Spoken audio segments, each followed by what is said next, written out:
ಛಾಂದೋಗ್ಯ.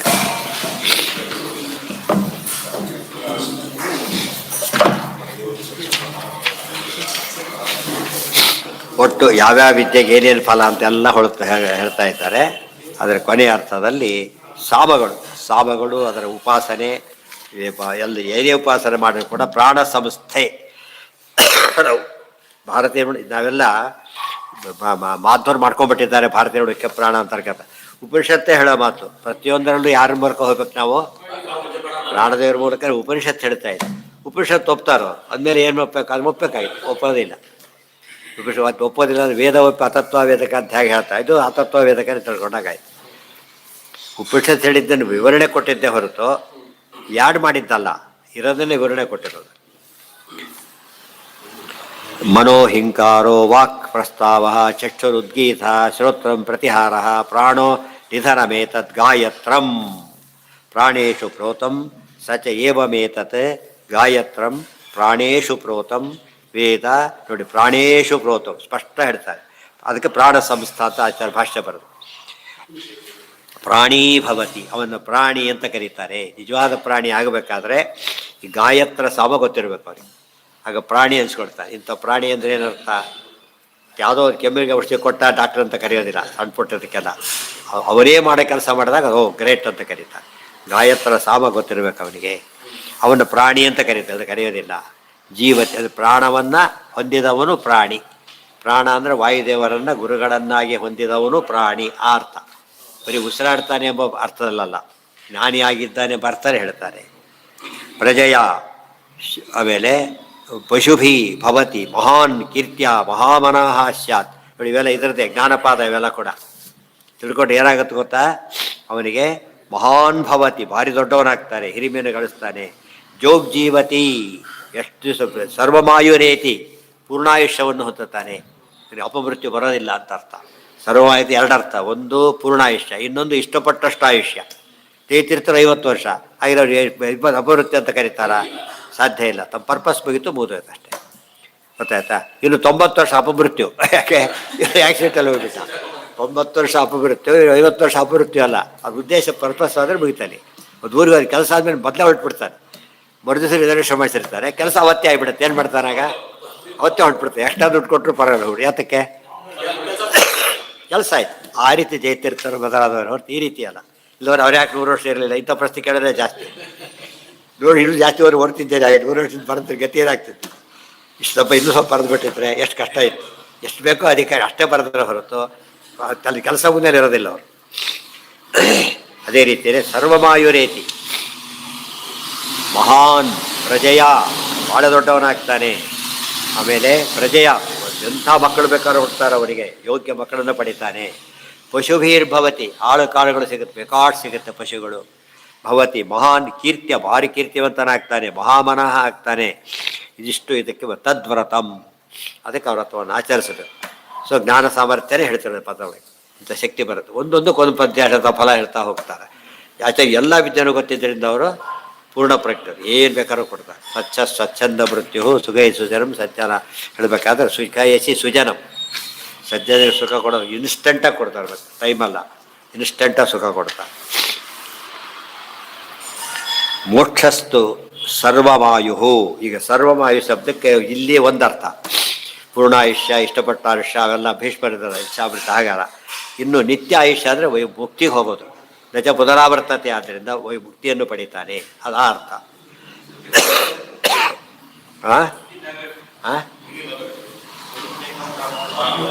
ಪ್ರಾಣ ಸಂಸ್ಥೆ ಹರವು ಪ್ರೋತಂ ಗಾಯತ್ರಂ ಸಾವ ಸರ್ವದಾ ತದ್ವಾಚಕ.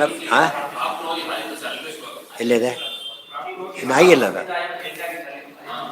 ಎಲ್ಲಿ? ನಿನ್ನೆದ ಅದು?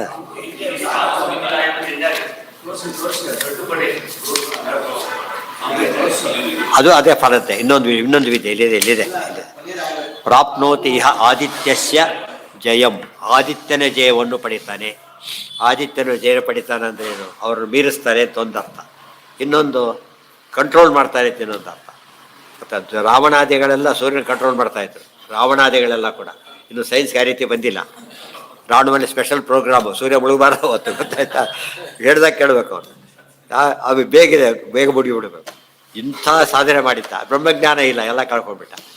ಬ್ರಹ್ಮಜ್ಞಾನ ಇದ್ದಿದ್ದರೆ ಅವೆಲ್ಲ ಏನು ಬ್ರಹ್ಮಜ್ಞಾನಿಗೆ ಬರುತ್ತೆ ಹಾಗೆ ಮಾಡಲ್ಲ ಅವರು. ಯಾಕೆಂತ ತನ್ನ ಮನೆಗೋಸ್ಕರವಾಗಿ ಲೋಕದ ಟ್ರಾಫಿಕ್ ಜಾಮ್ ಮಾಡ್ತಾನ, ಮಾಡೋದಿಲ್ಲ. ಇವರೆಲ್ಲ ಸ್ವಾರ್ಥಕ್ಕೆ ಮಾಡ್ತಾರೆ, ಅವ್ರು ಮಾಡೋದಿಲ್ಲ ಅಂತ ಅರ್ಥ. ಭಾಳ ಇಂಪಾರ್ಟ್. ಸೂರ್ಯನಿಗೆ ಗೆದ್ದು ಬಿಡ್ತಾರೆ ಅಂತ ಹೇಳಿದಾಗ ಸೌರಮತ ಹೋಯ್ತನಿಗೆ. ಬ್ರಹ್ಮಜ್ಞಾನ ಸೂರ್ಯಮತ ತಡ್ತಾರೆ ಅಂದರೆ ಸೂರ್ಯ ಬ್ರಹ್ಮಜ್ಞಾನ ಬ್ರಹ್ಮ ಅಲ್ಲ ಅಂತ ಆಯ್ತಲ್ಲ, ಸೌರಮತ ಖಂಡನೆ ಆಯಿತು. ಇಹ ಪೃಥಿವ್ಯಾದಿಷು ಸ್ಥಿತ ಭಗವತ್ ಪ್ರಾಪ್ತವು ಅಪಿ ಆದಿತ್ಯಸ್ಥಯೇವ ಪ್ರಾಪ್ಯತೆ. ಆದಿತ್ಯಸ್ಥನಾದ ಎಷ್ಟೇ ಮಾಡಿದ್ರು ಉಳಿದವರು ಕೂಡ ಸೂರ್ಯಮಂಡಲ ಅಷ್ಟೇ ತಲುಪುವುದು ಬೇರೆ ಅಲ್ಲ, ಅದು ತಲುಪೋ ಸಾಮರ್ಥ್ಯ ಇದ್ದವ್ರಿಗೆ ಬರುತ್ತೆ. ಐಕ್ಯಾತ್ ಪರೋಹಿ ಅಸ್ಯ ಆದಿತ್ಯ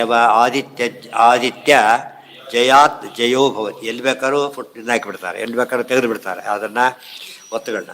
ಜಯಾತ್ ಜಯೋ ಭವತಿ, ಆದಿತ್ಯನ ಜಯದಿಂದಾಗಿ ಎಲ್ಲ ಜಯವನ್ನು ಸಂಪಾದನೆ ಮಾಡ್ತಾರೆ. ಮತ್ತು ರಾತ್ರಿ ಅವರಿಗೆ ಕತ್ಲು ಏನು ಬೇಗ ಕೂಡ ಓಡಾಡ್ತಿರ್ತಾರೆ. ಯಾತಕ್ಕೆ? ಉಳಿದವ್ರಿಗೆ ಒದ್ದಾಡ್ತಿರ್ತಾರೆ, ಇವರು ತಡವರಿಸ್ತಾ ಇಲ್ಲ. ಯಾತಕ್ಕೆ? ಜಯಿಸ್ಬಿಟ್ಟಿದ್ದಾರೆ. ಅದಕ್ಕೆ ಆಚಾರ ಅಂಗುಷ್ಟದಿಂದ ಬೆಳಕು ತೋರಿಸಿರಲ್ಲ. ಅವೆಲ್ಲ ಸಿದ್ಧಿಗಳಿವೆಲ್ಲ ಕೂಡ. ಯೋಗ ಸಿದ್ಧಿಯಿಂದ ಬರೋ ಸಿದ್ಧಿ ಬೇರೆ, ಉಪಾಸನೆಯಿಂದ ಬರೋ ಸಿದ್ಧಿ ಬೇರೆ, ಸಹಜ ಸಿದ್ಧಿಗಳು ಬೇರೆ. ಆಚಾರ್ಯ ಎಲ್ಲ ಸಿದ್ಧಿಗಳು ಸಹಜ ಸಿದ್ಧಿಗಳು. ಉಳಿದವರಿಗೆ ಅಂಶವಾಗಿ ಬರುತ್ತೆ ಅಷ್ಟೇ, ಆಂಶಿಕವಾಗಿ ಅದು ಎಷ್ಟಿರುತ್ತೋ ಅಷ್ಟೇ. ಪರೋಜಯ ಮುಂದೆ ಪರೋಜಯ ರೂಪಾಂತರ ಪ್ರಾಪ್ತಿರಪಿ ಭವತಿ. ಇನ್ನೂ ಎಷ್ಟು ಅಂತ ಕೇಳಿದರೆ ಆದಿತ್ಯಸ್ತಸ್ಯ ಆದಿತ್ಯನಾಮ್ನಃ ಭಗವತಃ ಪ್ರಾಪ್ತ್ಯ ಪರೋಜಯ ರೂಪಾಂತರ ಪ್ರಾಪ್ತಿರಪಿ ಭವತಿ. ಎಷ್ಟೇ ರೂಪಾಂತರ ತಗೊಳ್ಳೋ ಶಕ್ತಿನೂ ಅವ್ರಿಗೆ ಬರುತ್ತೆ. ಬೇರೆ ರೂಪಗಳನ್ನು ತಗೊಳ್ಳೋಕ್ಕೂ, ಬಹುರೂಪ ತಗೊಳ್ಳೋಕ್ಕೂ ಬರುತ್ತೆ, ಬಹುರೂಪಗಳನ್ನು ತಗೊಳ್ಳೋಕ್ಕೂ ಬರುತ್ತೆ. ಸ್ವರೂಪಮೇ ಆಚಾರ್ಯ ಕೆಲವರೆಲ್ಲ ತೋರಿಸಿರ್ತಾರೆ. ಬುದ್ಧಿದಲ್ಲಿ ಏನು ಬರೆದಿದ್ದಾರಲ್ಲ ಅಷ್ಟೇ ಆಚಾರ್ಯ ಮಹಿಮೆ ಅಲ್ಲ. ಅವರೇ ಹೇಳ್ಬಿಟ್ಟಿದ್ದಾರೆ, ಎಲ್ಲ ನಾನು ಬರೆದಿಲ್ಲ ಅಂತ ಅವರೇ ಹೇಳ್ಬಿಟ್ಟಿದ್ದಾರೆ. ಎಲ್ಲ ನಾವು ಬರೆದಿಲ್ಲ. ಕೆಲವನ್ನ ನನಗೆ ಗೊತ್ತೇ ಇಲ್ಲ ಅಂತವನು ಬರೆದಿಲ್ಲ, ಕೆಲವನ್ನ ನಾನು ಕನ್ಫರ್ಮ್ ಮಾಡ್ಕೊಂಡಿಲ್ಲ ಅದಕ್ಕೆ ಬರೆದಿಲ್ಲ, ಕೆಲವನ್ನ ಬರಿಬಾರ್ದು ಅಂತ ತಿಳ್ಕೊಂಡೇ ಬರೋದಿಲ್ಲ ಅಂತ ಹೇಳಿದ. ಎಲ್ಲರೂ ತಿಳ್ಕೊಬೇಕಾಗಿಲ್ಲ ಅಂತಲೇ ಬರೋದಿಲ್ಲ ಅಂತ ಹೇಳ್ತಾರೆ. ಸುಮ್ಮನೆ ಬದ್ವಿಜಯ ಓದೋರಿಗೆ ಒಂದು ಸಂಶಯ ಬಂದೇ ಬರುತ್ತೆ. ಅಷ್ಟು ದೊಡ್ಡ ಆಚಾರ್ಯರು ಇನ್ನು ಎಷ್ಟೋ ಮಹಿಮೆ ಮಾಡಿಬಿಡೋದಾಗಿತ್ತಲ್ಲ, ಇಷ್ಟೇನಾ ಅಂತ ತಿಳ್ಕೊಂಡ್ರೆ ಕೊಟ್ಟ ಉತ್ತರ ಎಲ್ಲ ನಾವು ಬರದೇ ಇಲ್ಲ ಅಂತ ಹೇಳಿ. ಎಷ್ಟು ನೆಸಿಟಿ ಅಷ್ಟು ಮಾತ್ರ ಬರೆದಿದ್ದೆ, ಭಕ್ತಿ ಬರಲಿಕ್ಕೆ ಈ ಓದಲಿಕ್ಕೆ ಎಷ್ಟೋ ಅಷ್ಟೇ ಬರುತ್ತೆ, ಎಲ್ಲ ಬರೋದಿಲ್ಲ. ಅದು ಇದೆಲ್ಲ ಓದಿದಾಗ ಅವ್ರ ಶಕ್ತಿ ಎಷ್ಟೊತ್ತು. ಸೂರ್ಯನೇ ಗೆದ್ದು ಬಿಡ್ತಾರೆ ಅಂದರೆ ಬೆಳಕಿನ ಅಗತ್ಯನೇ ಅವರಿಗಿಲ್ಲ. ಬೆಳಕಿನ ತುಂಬ ಬೇರಿರ್ತಕ್ಕಂಥ ಬೆಳಕೆ ತೋಟ ಅವ್ರೇನು ಮಾಡ್ತಾರೆ, ಆ ರೀತಿ ಇದ್ದಾರೆ. ಸ್ವರೂಪ ಕೆಲವೆಲ್ಲ ಇರ್ತಾರೆ. ನಾನು ಸೋಲಾರ್ ಹಾಕ್ಸ್ಬಿಟ್ಟಿದ್ದೇನೆ, ಈ ಕರೆಂಟೇ ಬೇಕಿಲ್ಲ ಅಂತ ಹೇಳ್ತಾರಲ್ಲ, ಆ ಥರ. ಆ ಸೋಲಾರ್ ಸಿದ್ಧಿ ಅಷ್ಟೇ. ಆದರೆ ಅದು ಇದರಷ್ಟು ಇದಲ್ಲ, ಅದು ಬೇರೆ. ಅದು ಆ ಲೆವೆಲ್ ಹೋಗ್ಬೋದು, ಇದು ಹೋಗಿಲ್ಲ ಅಷ್ಟೇ ಅವರು.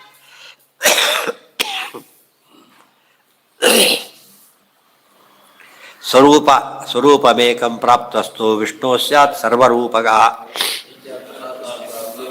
ಐಕ್ಯಾತ್ ತಥಾಪಿ ಸಂಪ್ರಾಪ್ತಿರ್ ಬಹುಪಾಸ್ತ್ಯ ಸುಖಾಧಿಕ. ಅದಕ್ಕೆ ಅನೇಕ ಅರ್ಥಗಳು ಹೇಳ್ತಾರೆ. ಬೇರೆ ಪರಮಾತ್ಮರ ಒಂದು ರೂಪದಲ್ಲಿ ಎಲ್ಲ ರೂಪ ಕಾಣೋ ಶಕ್ತಿ ಬರುತ್ತೆ ಅವರಿಗೆ. ಜಾಂಬವಂತ ನೋಡಿದ ಕೃಷ್ಣ ರೂಪದಲ್ಲಿ ರಾಮರೂಪವನ್ನು ಕಂಡ, ಅನುಗ್ರಹ ಮಾಡಿ ತೋರಿಸ್ತಾ ಪರಮಾತ್ಮ ಅಂತ ಶಕ್ತಿ ಬರುತ್ತೆ. ವಾದಿರಾಜ ಅವರು ಕಥೆ ಹೇಳ್ತಾರೆ. ಯಾರೋ ಒಬ್ಬ ಜೈನ ರಾಜ ಕರೆದನಂತ, ಇವತ್ತಿಗೆ ಇದೆ ನಮ್ಮ ಬಂದು ನೋಡಿ, ನಮ್ದು ಎಷ್ಟು ಎಲ್ಲ ಸುವರ್ಣಮಯ ಅವೆಲ್ಲ ಕೂಡ ಅಂತ ಪ್ರತಿಭೆ ಬಂದು ನೋಡಿ ಅಂದ್ರಂತ. ನಾವು ಬರಲ್ಲ ಅಂದ್ರು ಅಂತ. ಯಾಕೆ ಅಂತ ಕೇಳ್ತಾರೆ. ಬಂದರೆ ನಿಮ್ಮ ದೇವ್ರು ನಮ್ಮ ದೇವರಾರು ಏನು ಮಾಡಬೇಕು ಅಂತ ಕೇಳಿದ್ರು. ನಿಮ್ಮ ದೇವ್ರು ನಮ್ಮ ದೇವರಾರು ಏನು ಮಾಡಬೇಕು, ನಿಮಗೆ ಕೊಡ್ತೀನಿ ಬರೀ ಅಂತೇಳಿ. ಅವ್ರು ಹೋದ್ರಂತ. ನೋಡ್ತಾ ಒಂದು ವಿಗ್ರಹ ನೋಡಿ ವಿಠಲ ಧ್ಯಾನ ಮಾಡಿದಾರಂತೆ. ವಿಠಲ ರೂಪ ಆಗಿಬಿಡುತ್ತೆ, ಅಲ್ಲೇನೆ ಕೊಟ್ಬಿಡ್ತಾರೆ. ಇವತ್ತು ನಿತ್ಯ ಪೂಜೆಯಲ್ಲಿ ತೋರಿಸ್ತಾರೆ. ಸೌದೆ ಮಠದಲ್ಲಿ ನಿತ್ಯ ಪೂಜೆಯಲ್ಲೂ ತೋರಿಸ್ತಾರೆ. ಅಂದರೆ ಅದರ ಶಕ್ತಿ ಎಷ್ಟಿತ್ತು ಇದಕ್ಕೆ. ಈ ಯೋಗ ಸಿದ್ಧಿ ಬಂದರೆ ಒಂದು ರೂಪ ಮತ್ತೊಂದು ರೂಪ ಮಾಡೋ ಶಕ್ತಿ ಬರುತ್ತೆ ಅವರಿಗೆ. ಗೊತ್ತಾಯ್ತು, ಎಲ್ಲ ರೂಪ ನೋಡೋ ಶಕ್ತಿ ಬರುತ್ತೆ. ಈ ಕನೆಕ್ಷನ್ ನಿಮಗೆ ಗೊತ್ತಿರಬೇಕು. ಸುಮ್ಮನೆ ಪವಾಡ ಅಂತ ಹೇಳ್ಬಿಡ್ತಾರಲ್ಲ, ಮೀನಿಂಗ್ಲೆಸ್ ಅದು. ಇದು ಗೊತ್ತಿರಬೇಕು ಅವ್ರಿಗೆ. ಒಬ್ಬೇ ಡಾಕ್ಟ್ರು ಅವ್ನು ಆರ್ಥೋಪೆಡಿಕ್ಸ್ ಬಂದರೆ ಅದು ಓದಿದ್ದಾನೆ ಅವನು, ಇಲ್ಲದೇ ಮಾಡೋಕ್ಕೆ ಬರೋದಿಲ್ಲ. ಅದು ಇಲ್ಲ ಮ್ಯಾಜಿಕ್ರಿ, ಅದು ನಿಮಗೆ ಗೊತ್ತಿಲ್ಲ, ಮ್ಯಾಜಿಕ್ ಅಲ್ಲ, ಅದು ಅಧ್ಯಯನ. ಸಾಮಾನ್ಯರಿಗೆ ಪವಾಡವಾದರೆ ಶಾಸ್ತ್ರದ ಪ್ರಕಾರ ಅದು ಸೈನ್ಸ್, ಅದು ಫಿಲಾಸಫಿ ಗೊತ್ತಿದ್ದವರೆ ಹಾಗೆ ಆಗತ್ತೆ ಅಂತ ಅರ್ಥ. ಅಲ್ಲಿಗೆ ಇನ್ನೂ ತುಂಬ ಇದೆ, ನಾಳೆ ಕಟ್ಟಿಡೋಣ. ಸರ್ವೇಂದ್ರಿಯ ಪ್ರೇರಕೇನ ಶ್ರೀ ಪ್ರಾಣಪತಿ ನೇರಿತಃ ಯದವೋತ್ತಮಹಂ ತೇನ